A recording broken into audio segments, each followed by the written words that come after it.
Hi folks, Peter Sterlacci here. It's been a while since I've recorded a personal branding with a spin video tip.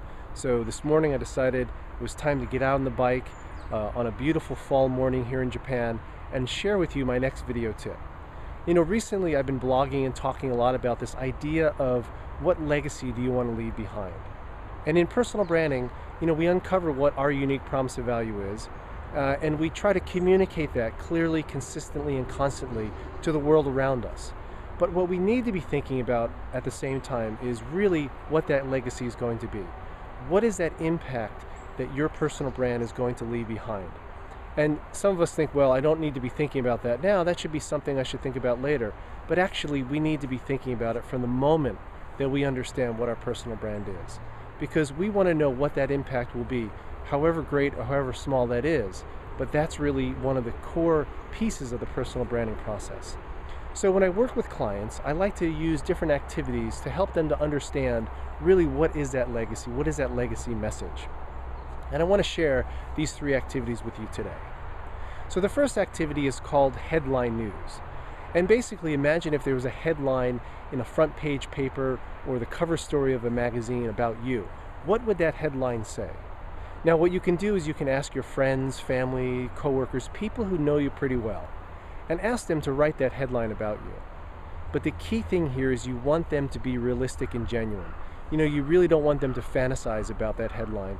Make sure that they write something that is realistic to you and that is achievable for you. Now, once you get these headlines, you're going to have a nice collection of these sentences and start looking at them, start understanding what are some of the key themes and messages that you see. I always tell people, look at the verbs that are being used in these headlines, because that really kind of tells the action that you're leaving behind. Now the second activity is more of an introspective activity, a little bit more comprehensive, and it's called 7 Stories.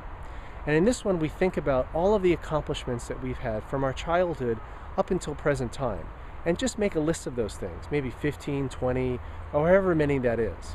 But the key point here is not just an accomplishment that you've had, but something that you were really excited about accomplishing, that you were really jazzed about, that you really were just, man, this was so cool.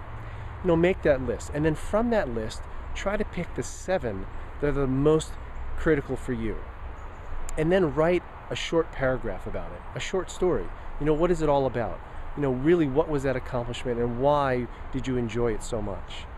And then once you have these 7 stories, you just kind of, again, you look at them, look for those common themes. And again, you're going to find some of those key things that are defining what that legacy is that you've been basically building throughout your entire life. And the third one is kind of a nice combination of headline news and 7 stories. It's a forward visioning activity called My Retirement Party. And I want you to imagine that you're retired, people are throwing you this huge party, and you've got all these family, friends, coworkers, colleagues who are coming to this party. And think about, that you're sitting on the front porch of your home, all these people are arriving, they're having a great time, they're talking, they're laughing, and you just get up from the porch and you walk around and you listen to the conversations, you listen to what people are saying about you, about the impact that you've had on their lives and the people around you. Just listen to what people are saying, write those things down. So these are just 3 activities that I like to use to help people understand how their personal brand is going to leave that legacy behind. Now, if you have any other activities or tips that you can use, I would love for you to share those here below. Because, really, as I said, tapping into that legacy is so critical. Now, let me leave you with one thought here. The CEO of Amazon, Jeff Bezos, says, in the end, we are our choices. So build yourself a great story. And that's really it. Your legacy is the story that you want to leave behind. Well, I hope this tip was useful for you. If this is your first time watching my personal branding with a spin video tips, and if you're on YouTube, just look over there to the side. You'll see lots of other personal branding with a spin video tips, as well as my video series called Personal Brand Mechanics, where I interview people I call mechanics of personal branding. If you think this video would be helpful for other people, please share it, spread the word. I'd love for you to do that. And of course, I'd love for you to go to my website at petersterlacci.com. Sign up for my monthly personal branding newsletter, where I, send out updates about personal branding and really good information about that. And when you do that, you get an immediate free download of my ebook called The Personal Branding Tour, which is a collection of 30 awesome articles by 30 experts around the world, all talking about the power of personal branding. Well, it's a great day. I'm going to jump back on the bike here and ride around a bit more. I wish you the best of luck in you building that story, that legacy that you're going to leave behind. And continue your personal branding journey to believe, become, and be your brand. Take care. We'll see you next time on my next ride. Bye-bye.